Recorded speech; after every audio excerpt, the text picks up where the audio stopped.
This time on Poll Hub, we're back. How are you feeling about 2024? We actually asked Americans that question a few weeks back, and we're wondering if their answers will impact the big event this year.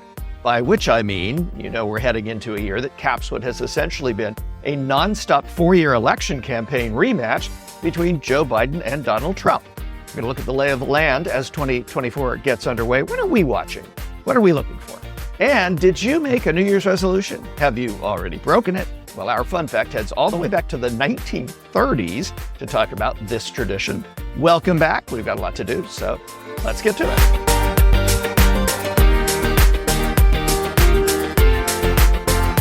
And hi, everybody. Happy New Year. Welcome to 2024. I'm JD Dapper. I'm Barbara Carvalho. I'm Emily Miringoff.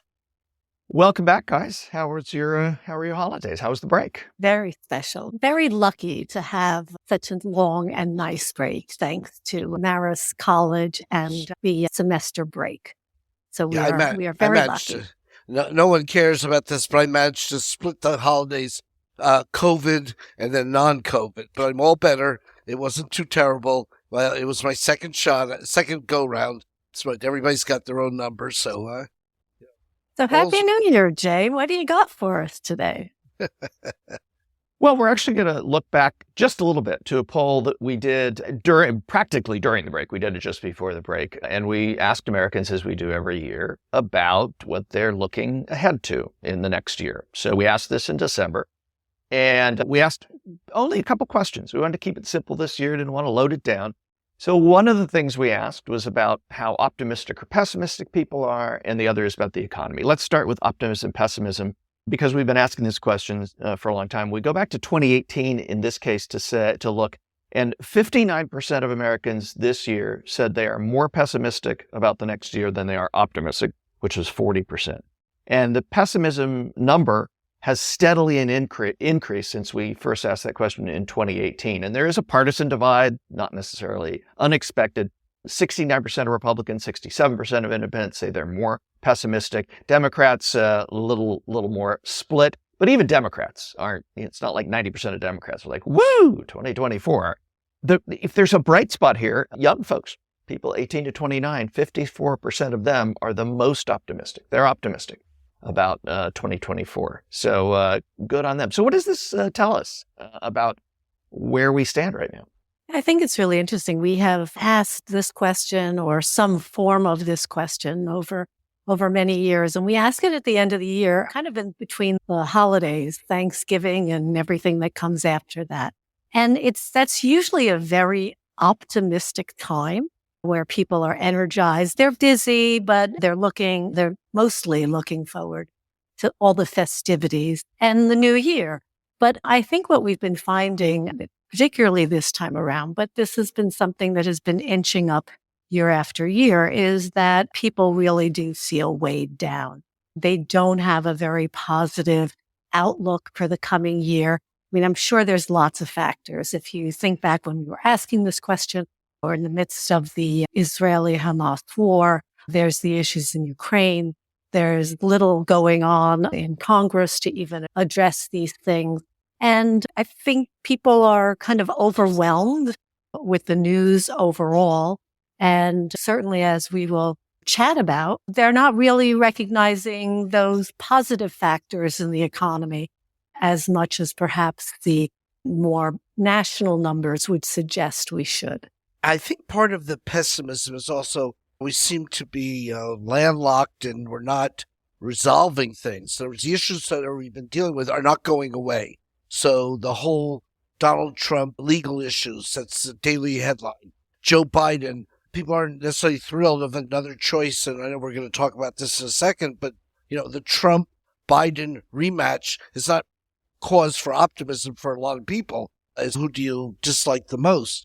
And then the wars, as Barb mentioned, the economy. And I wonder also whether the takeover of social media, which seems to be more of a vehicle for negativism than positivism, is in any way sort of conditioning us to a bad news look of things. It just seems that every day we're finding out something that just doesn't seem to be good. And it then gets magnified until the next thing that doesn't seem very. There's an old saying in news that if it bleeds, it leads, which was a local news thing, especially in local television. And so a murder or a car crash or something, that's always going to lead the news. But there was always other news within a newscast in television or in newspapers. There was a lot there, and people consumed information in different ways. So, Lee, I think you're actually hitting the nail exactly on the head. And I think so much of this increase in pessimism that we've seen over the years, and it's practically year-to-year increase, I think you could trace that line with an increase in the amount of time people are using social media and the amount of news and information they get from social media. There was a phrase during 2016 and then again in 2020 called doom scrolling, where people were just going through their feed, scrolling with bad news and things that they didn't like and people that were being mean and all that. And you couldn't stop doing it. And it's called doom scrolling, and it hasn't gone away. I think that has something to do with it. There's no way for us to, I think, prove that empirically, but it makes a lot of sense that social media. Well, we can give it a try. Right. We can give it a try, Jay. We can't go back and ask questions of surveys we did a decade ago, but certainly we can measure whether there is a relationship between how much time you spend on social media and how much time you spend doing that scrolling, and whether people are more optimistic or pessimistic. It's certainly a combination of factors. I think, Lee, you also point to the fact that even though government isn't always front and center, I think that there is a lot of frustration in the fact that we do keep hearing about the same problems, the same issues over and over again. This past fall, we went through the fight in the Congress for the new majority leader, and it just seems like it. And also the budget continuing resolution, we're going to close down the government. We're not going to close down the government. We're going to close down the government. I mean, it just seems to go on and on. But I would add one other point to this, I think, and that is we don't have an alternative news source like we used to, which kind of unified or at least provided a common viewpoint. And that obviously has gone the way of social media. But I'd also say that we're in a period which is unprecedented in terms of the decline people have in our institutions, not just of government, but just our societal institutions. So the trust people have, the thing that binds us together, whether it's the media or politicians or healthcare or education or a variety of climate, the wars, there just seems to be a lack of trust, which is part and parcel to the issues of preserving our democracy. But it's just a way this negativism has no place to go but in a more negative direction. And I think that's unfortunate, but it's sort of times we live in. And then there's the economy. So what about America's finances and the economy? We've all mentioned that as the elephant in the room. And although a plurality of Americans in this poll say that they expect their personal family finances to stay about the same in 2024, and actually a third, 33%, say they think that their finances are going to get better. 3 in 10 Americans, 30%, believe their personal finances will worsen. And although that sounds certainly not like a huge number, certainly 70% don't expect things to deteriorate, but that 30% is actually one of the highest numbers that we have seen in 14 years. In other words, people usually say, I think things are going to stay the same.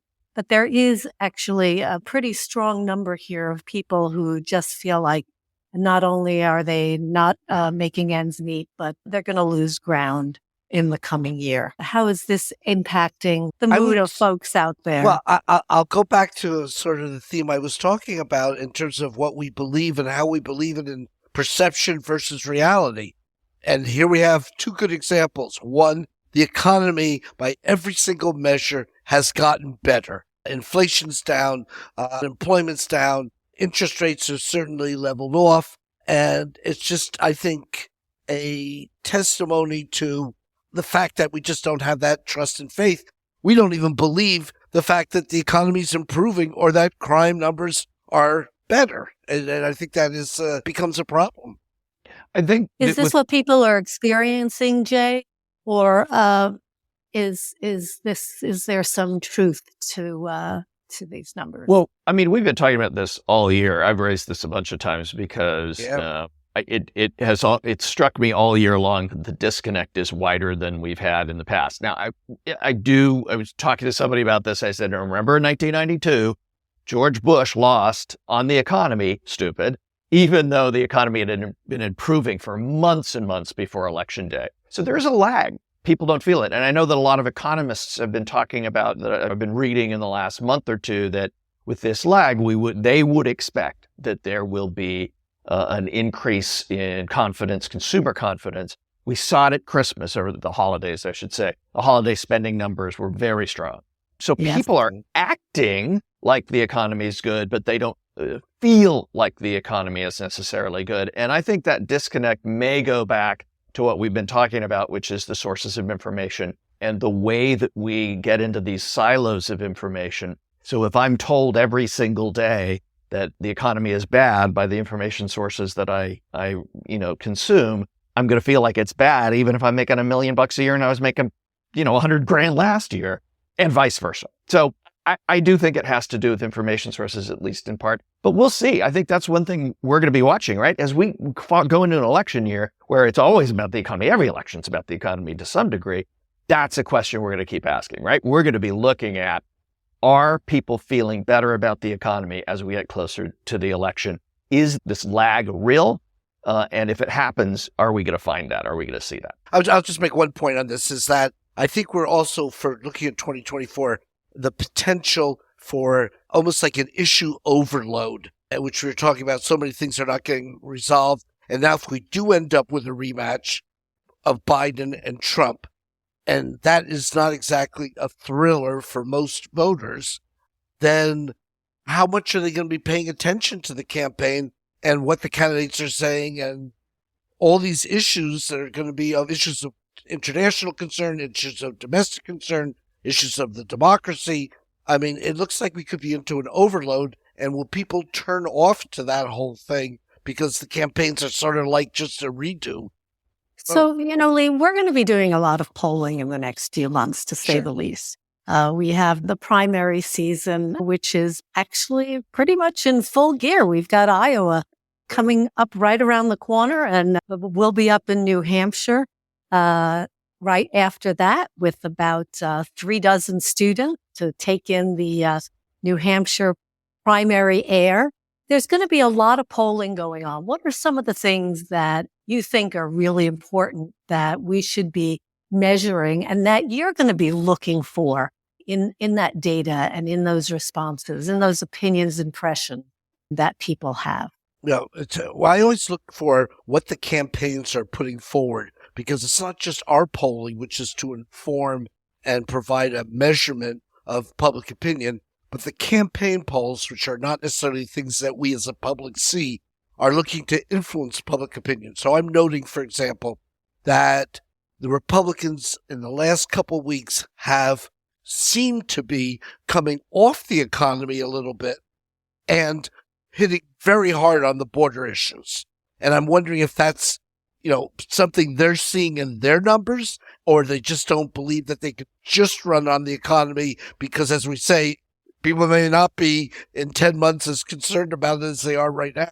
So that's one thing. I kind of want to know how the campaigns are, what their themes are. How's Joe Biden going to deal with the age issue? How are they going to use him as a candidate? And I think also whether it's going to be just an attack campaign, or anybody going to try to put anything positive forward. But I'll tell you one other point I wanted to make on this. As we look in the numbers, and we're seeing lots of head-to-head toss-ups already in states, nationally. I mean, we're already having an avalanche of, quote, critical toss-up polls. I think that a lot of these have to be looked at by zooming down in the numbers. For example, I noted a poll, I think it was YouGov Economist, that Joe Biden, whose approval rating almost universally is in the low 40s or high 30s, which is usually a kiss of death. But among adults, among registered voters, and among likely voters, those who ultimately may vote, I'm seeing numbers that improve for him. So he seems to be doing better among the likely electorate than he does among the population as a whole. So that's one thing. If you have an incumbent who is around 40% and most people think the country's headed in the wrong direction, these are our traditional measurements, the incumbents usually have it.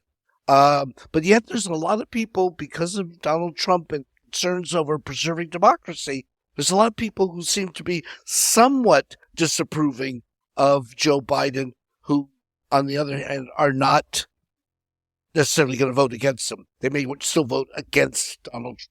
So I think we have a lot of dynamics as to these subgroups as we drill down in the numbers. So there'll be lots of things to look at. There may not be a lot of movement in terms of big changes in popularity, but there's going to be a lot of things to kind of drill down and take a look at beyond just the head-to-heads. How about you, Jay? What are you going to be zoning in on? So the big thing that we're all waiting to see is if any of the Trump trials move forward, and then if he's convicted. We've seen in our own polls and in other polls that a conviction actually does shift some Republican support away from him. Does that really, though? If there's actually a conviction, do Republicans change their minds and say, well, it wasn't really a conviction, or I don't care, I'm going to vote for him anyway? So that's one. The wars, I think, both in Ukraine and in Israel, I think that foreign affairs generally recede to the background unless we aren't directly involved. If we are directly involved with troops on the ground, I think that's different. I don't think they're going to play as big a role, but we'll watch for that. Immigration's the big one, though, Lee. And it's because abortion is the big one for Democrats. Immigration is the big one for Republicans. We saw it in New York. Immigration and crime were two things that drove Republican turnout in the suburbs, or at least independent turnout in the suburbs, put Republicans into the House in New York State in 2022. Yep. Those seats are back, and everybody's competing for them.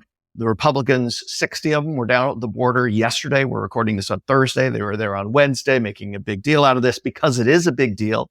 In Democratic states, in Democratic cities, Democratic mayors are upset. I think that is their fault line. And I think, their polling probably shows if we're going to beat Democrats on abortion, we're not going to be able to beat them on abortion. So let's find another issue. And I think immigration is that issue. And so that's what I think we're going to be polling on. Other people are going to be polling on. And that's what I'm going to look for, is what are the numbers in the suburbs, especially if we can get granular in the states, like the suburbs around Philadelphia, bellwethers. What are suburban voters in those districts saying about immigration, and who's better able to do something about it? I think that may be the tale of the tape in 2024 as we get closer to the election. I will say it's January. It's 11 months. It's a really, really, really long way to November. What are the odds that the two candidates are not Biden and Trump? Is there any chance? Of course there is. Sure. People around 80 years old. Well, But Lee, that's why anybody who's looking at polling now, and we talk about this all the time, it's like, oh, well, this is really, this says what's going to happen in November. No, it doesn't. We have no idea what's going to happen between now and November. It could be, Kamala Harris versus Nikki Haley. Well, who's polling that? Nobody. There's a good idea for you, Jay. Maybe we should make that our New Year's resolution. We're going to look for odd pairings and see how they would. Anyway, notice I slipped in New Year's resolution topic, which does relate to, obviously, our fun fact of the day. And as you mentioned, we go back to the 1930s, whether people were, according to Gallup, were asked, are you planning to make any New Year's resolution? 28% of the population said yes. Fast forward to 2022, are you planning on making a New Year's resolution? 29% said yes. Identical. I mean, it's one number different. So it seems that over time, either people don't Nothing's happened. I think what you're trying to say is nothing happened. Nothing has happened because the resolutions, if you make them, you have a tough time keeping them. So at some point you say, I'm just not going to do this. But how did this even become a tradition? Because basically, Nobody wants to make them, but we all think that we're supposed to. Oh, were you surprised? I was surprised because, like you just said, Barb, it's like this tradition. Oh yeah, you got to do a resolution, but it turns out not many people do. I didn't know that. Well, people need to. I mean, if you're going to do it, and you want to keep, you have to make your resolution to be less general. You need to come up with a specific thing that you can measure. Be a better person is a great New Year's resolution, but how do I measure it? Exercising more might be something that's more concrete. Might not be able to do it, but I think that's part of the issue. Do you make How resolutions? Do you make resolutions? No, I think I used to, and I can't imagine having done one in a long time. It's funny that you say that because we used to ask this question every year religiously for quite some time. And I think everybody just got tired of, thinking about resolutions because as we got older, none of us wanted to make them. But one of the things that we did see in the data over time is that people who are younger are more likely to be optimistic, idealistic, and make New Year's resolutions. And so it may be in kind of a generational thing that this tradition does stay alive among younger people. It's just for us older folks who have tried it and failed for so many years. Is this some kind of segue you're doing here, Barb? Funny. I think I feel there's a segue here. We have a young person focus group that we could ask that of, right? We do. So, Athen, do you make resolutions? Did you make one this year? Well, I did make one this year. I actually did a fun way of making a resolution. There is a old tradition where when the clock strikes midnight, you eat 12 green grapes. At it strikes, and then for each strike, you have to eat a grape, and you have to make a wish for each grape you eat. And that's what I did this year. Wow. So you ate 12 grapes at midnight all at once? You were with your friends. What'd you get? Just a giant bag of grapes and pass them around? Which is harder than you think it would be. It's a lot bigger than I thought it was because we had to go to 3 different stores to get grapes. They were sold out everywhere. And they have to be green. This comes from... why is that? I actually don't know why they have to be green. But it's supposed to be 12 grapes for each of the 12 months. It's like an old Spanish tradition. Yeah, it's supposed to bring you good luck in the new year and make your wishes come true. What are these wishes very specific and small, or are they like become a millionaire, I think it's graduate summa cum laude? Something. I think it depends. A lot of mine had to do with getting a job after graduation, but I think it's up to each person what they want to wish for. Yeah. It's hard enough to come up with one resolution. To come up with 12 is it's absurd. I don't know how you do that. I'll tell you that. Well, although this is a little bit of a different twist because you're wishing for things for one per month as opposed to thinking about something you're going to change in yourself, which is the kind of the more traditional approach. I like this grape thing. I can totally buy into it. And although seedless grapes doesn't really matter what color they are, I do enjoy them. I can definitely see me doing this green grape thing next year. The difference is I could wish that the Yankees go to the World Series, but I could resolve to go to Yankee Stadium to see the World Series. Is that the difference? Yes. If you want to pay that kind of money. Well, that's a different. I would like to say that so far with the podcast and with this year, we're off to a great start. Ba-dum-bum. I'm gonna give you loving in the new year. That'll do it for Poll Hub this week. Poll Hub is produced by the Marist Poll at Marist College in Poughkeepsie, New York. Mary Griffith is our executive producer. Casey Shah is our production supervisor. The Poll Hub team includes Athen Hollis, Hannah Tone, and Rebecca Hendricks. If you enjoy Poll Hub, please consider leaving a review. Positive reviews help other listeners like you find us. If you'd like to learn more about polling and survey science, check out the Marist Poll Academy, our free online learning portal. If you have questions for us, tweet them at us at Marist Poll. Remember, you can always tell your smart speaker to play Poll Hub. And with any luck, it'll cooperate. Finally, wherever you listen to Poll Hub, there is a subscribe button. Click it, and the latest episode will be ready for you in your podcasting app as soon as it's released. We'll see you next time. New Year, I'm gonna love